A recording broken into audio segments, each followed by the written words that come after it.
Assalamualaikum warahmatullahi wabarakatuh. Halo, berjumpa kembali di G4N Channel. Saya harap semua dalam keadaan sehat walafiat. Amin ya Allah ya Rabbal Alamin. Kawan-kawan semuanya, di video ini kita akan berlatih kembali soal-soal teknis yang sering muncul dalam tes, baik tes PPK, CPNS, PPG, maupun tes peningkatan kompetensi guru lainnya. Tes kompetensi teknis ini merupakan tes untuk mengukur kemampuan seorang guru tentang pengetahuan yang wajib dikuasai oleh para tenaga pengajar, di mana di dalamnya terdapat kajian tentang proses pengajaran dan pembelajaran, cara mengelola tempat belajar mengajar, organisasi sekolah, dan interaksi guru dan pelajar. Bagi kawan-kawan yang baru menemukan channel G4N, silakan klik tombol subscribe dan lonceng agar bisa mendapatkan notifikasi untuk video-video kami tentang tes dan tips-tips yang terbaru lainnya. Terima kasih. Tidak berlama-lama, kita langsung saja pada soal dan pembahasannya. Di video ini, kita akan membahas tentang teori belajar. Apa itu teori belajar behavioristik, kognitif, konstruktivistik, dan humanistik? Bagaimana implementasi dari teori belajar ini? Langsung saja ke soal nomor 1. Teori ini lebih menekankan pada keaktifan siswa selama kegiatan belajar, aktif berpikir, menyusun konsep-konsep, serta memberi makna tentang hal-hal yang dipelajari. Dan yang paling penting, terwujudnya belajar adalah niat peserta didik itu sendiri.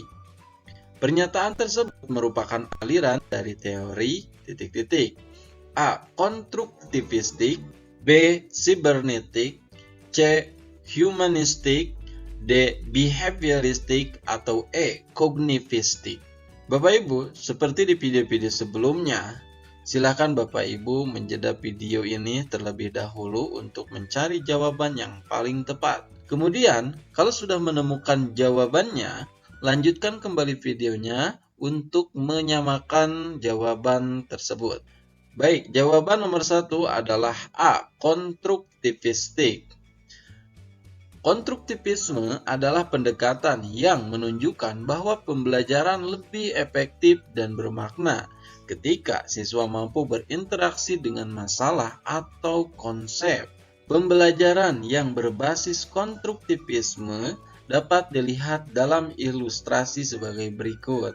Ini merupakan pendapat dari Donald et al. Tahun 2006, berpendapat bahwa siswa belajar dan membangun pengetahuan manakala ia terlibat aktif dalam kegiatan yang pertama itu merumuskan pertanyaan secara kolaboratif.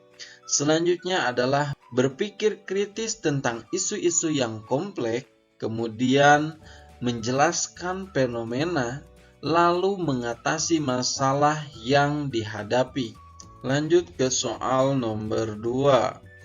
Di dalam proses pembelajaran, para siswa dihadapkan dengan situasi di mana ia bebas untuk mengumpulkan data, membuat dugaan atau hipotesis, mencoba-coba atau trial and error, mencari dan menemukan keteraturan atau pola, mengeneralisasi atau menyusun rumus beserta bentuk umum, membuktikan benar atau tidaknya dugaan tersebut. Hal ini merupakan penerapan teori belajar A. Humanistik, B. Konstruktivistik, C. Sibernetik, D. Kognitistik, atau E. Behavioristik. Baik, jawabannya betul sekali, B. Konstruktivistik. Teori belajar konstruktivisme adalah teori belajar yang mengedepankan kegiatan mencipta serta membangun dari suatu yang telah dipelajari. Dalam soal ada tahapan proses dari mulai mengumpulkan data, membuat hipotesa, mencoba, lalu menemukan pola, lalu generalisasi. Ini semua adalah tahapan konstruktivistik. Selanjutnya soal nomor 3. Pada tahap konseptualisasi, kemampuan yang dimiliki oleh peserta didik adalah titik-titik. A. Mampu membuat peraturan. B. Mampu memahami sebuah kejadian. C. Mampu memecahkan masalah. D. Mampu mengalami sebuah kejadian. Atau E. Mampu memahami permasalahan.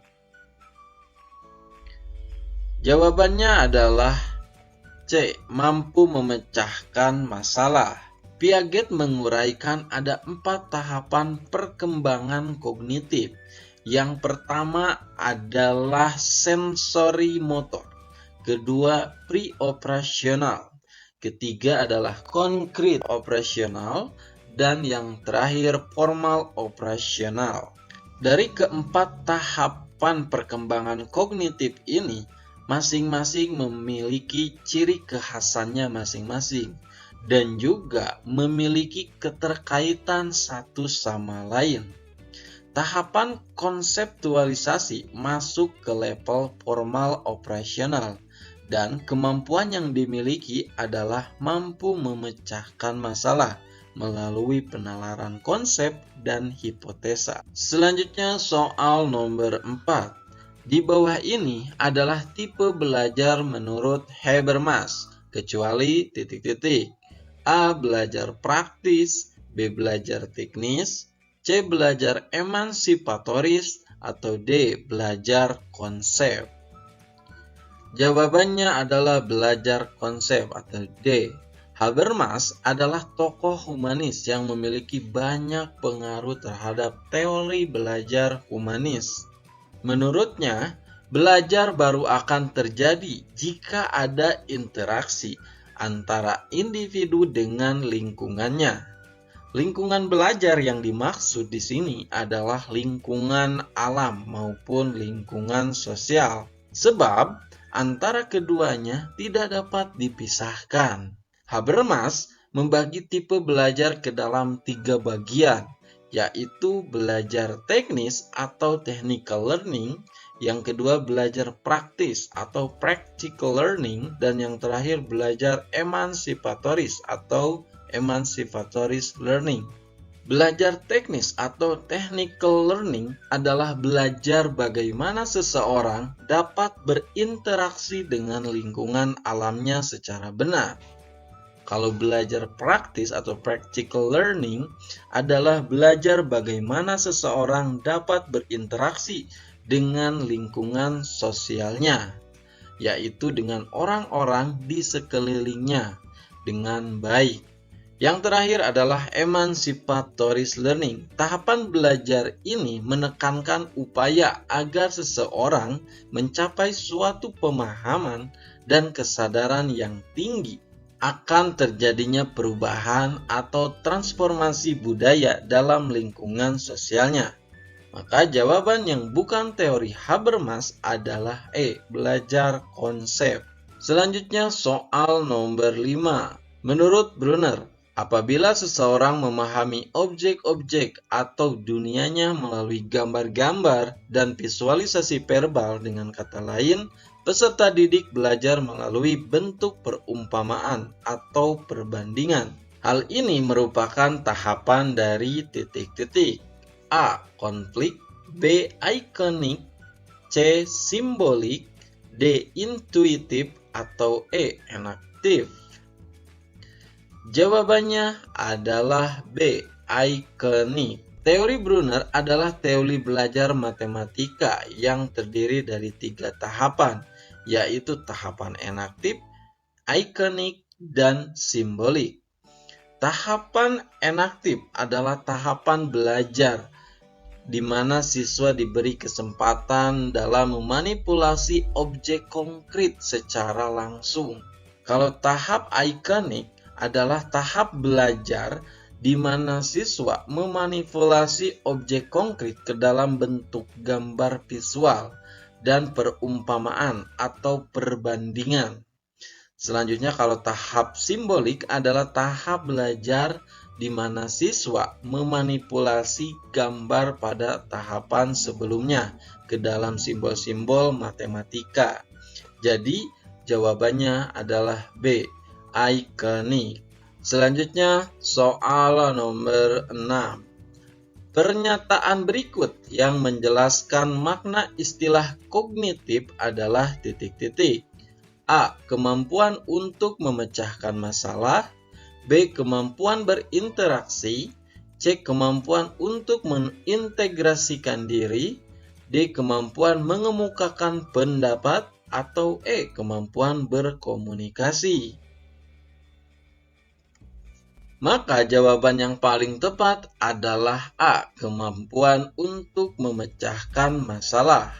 Menurut Graeber, kognitif adalah istilah umum yang mencakup segenap model pemahaman, yakni persepsi, imajinasi, penangkapan makna, penilaian, dan penalaran. Kognitif adalah pemikiran atau kemampuan untuk berpikir. Kognitif pada dasarnya mengontrol pikiran dan perilaku. Kognitif adalah suatu proses berpikir, yaitu kemampuan individu untuk menghubungkan, menilai, dan mempertimbangkan suatu kejadian atau peristiwa. Jadi, opsi A adalah pilihan terbaik atau jawabannya.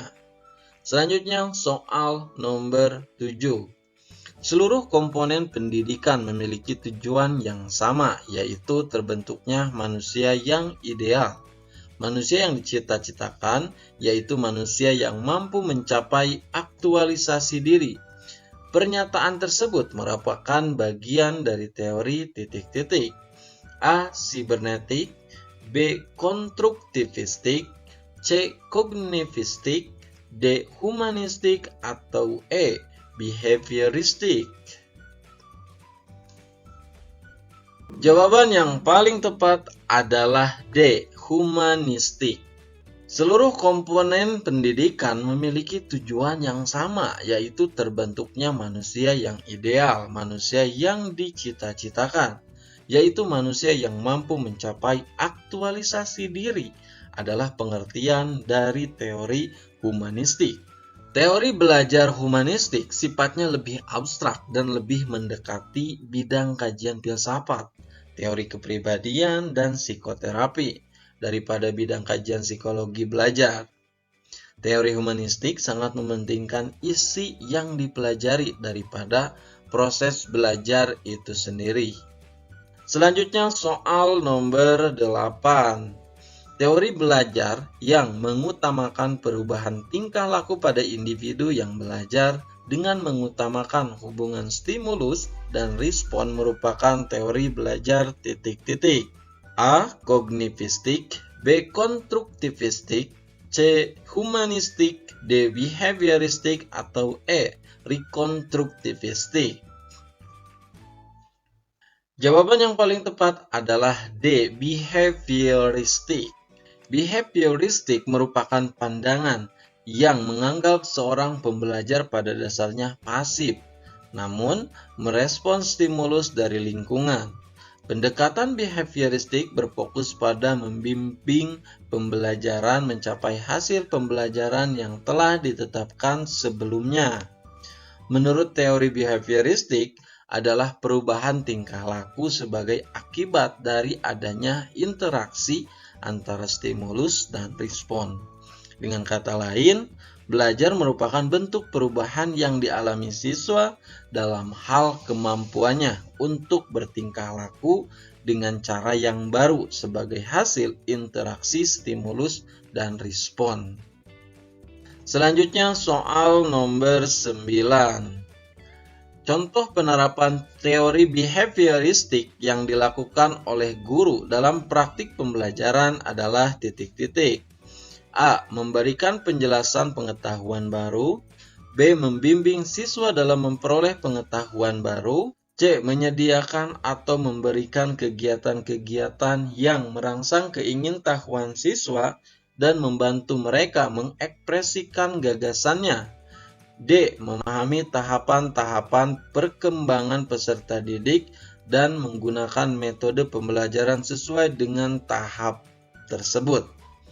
Atau E. Memberikan stimulus kepada peserta didik berupa penataan lingkungan belajar.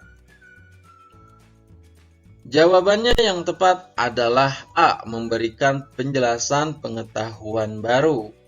Contoh penerapan teori behavioristik kepada siswa adalah guru memberikan penjelasan pengetahuan baru atau materi kepada siswa.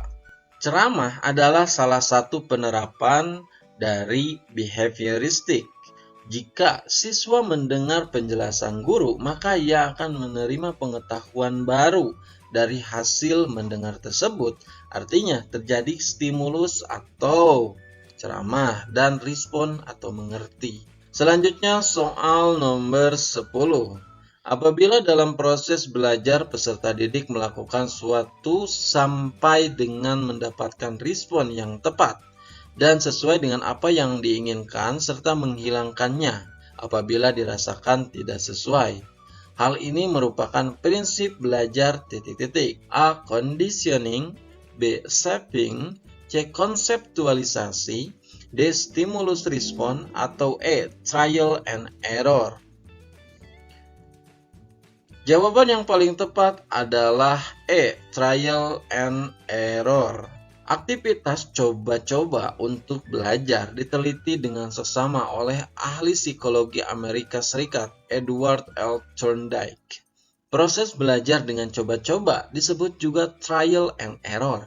Ketika hewan atau manusia memiliki keinginan atau menghadapi permasalahan, maka mereka akan melakukan suatu respon terhadap stimulus tersebut. Semakin sering stimulus datang dan respon-respon diberikan, maka akan muncul suatu proses belajar, yaitu mengetahui respon mana yang berhasil dan respon mana yang gagal. Yang berhasil akan diteruskan dan yang gagal nanti akan dihilangkan.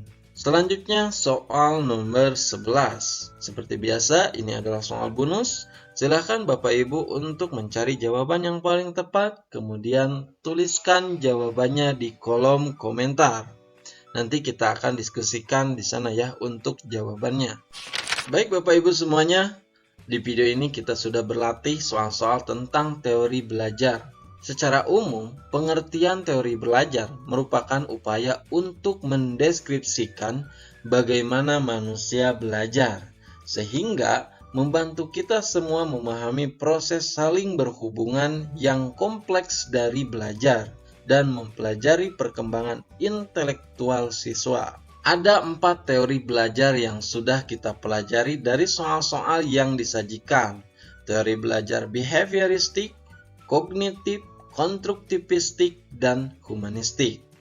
Terima kasih sudah menonton. Mohon maaf apabila ada penjelasan yang kurang detail atau kurang tepat.